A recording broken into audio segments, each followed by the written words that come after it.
Hey guys, so here's the week 4 power rankings. I think one thing to note from we had some great discussion this past week about the power rankings, thanks to Bajram bringing it up.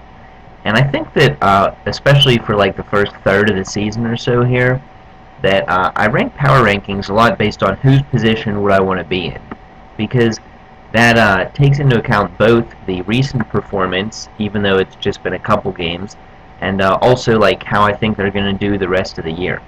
So I think that's pretty. You can see that, especially in these rankings. Although I think I would still rather have my team than Bajram's or Jay's.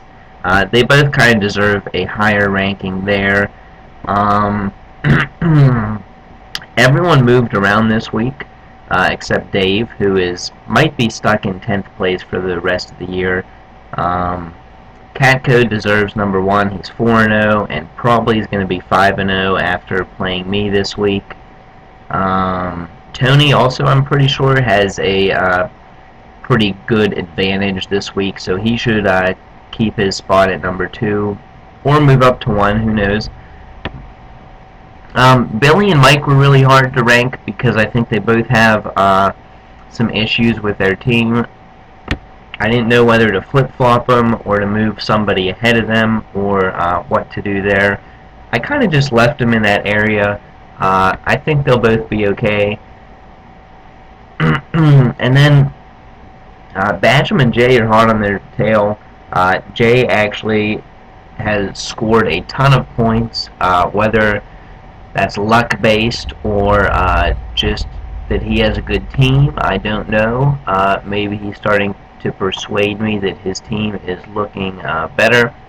I'm still not a fan of Bajram's team, but he seems to be managing with those shitty quarterbacks he has.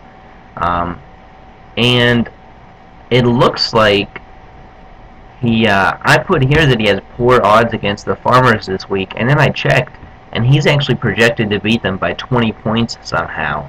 So I think that would be a big upset. He doesn't have Morris or Peterson this week. Locker's now gone, and that was probably his best quarterback, in my opinion, maybe.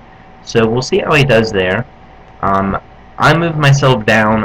1 and 3 is just depressing at this point. And especially, it also looks like I'm going to be 1 and 4 because I'm missing Le'Veon Bell and Garcon this week against Catco, and everyone knows that he's just a juggernaut. So that's a little scary. Matt Bay got bumped down even further. I almost put him ahead of me, but I didn't. His team's kind of like mine. There's just some struggling players, and that's a little depressing. Nick Clark really panicked. I don't like his trade with Matt Bay at all. I feel like he should have shopped Jones-Drew around the league, and I think that some of you would have paid more than Matt Bay did.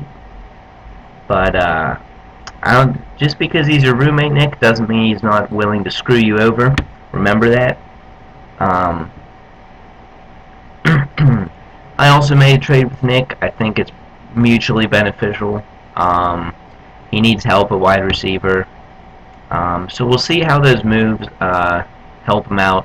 He's actually not doing that bad. He just doesn't have any huge scores so far. And his team was a little disappointing with people underperforming too. Dave just,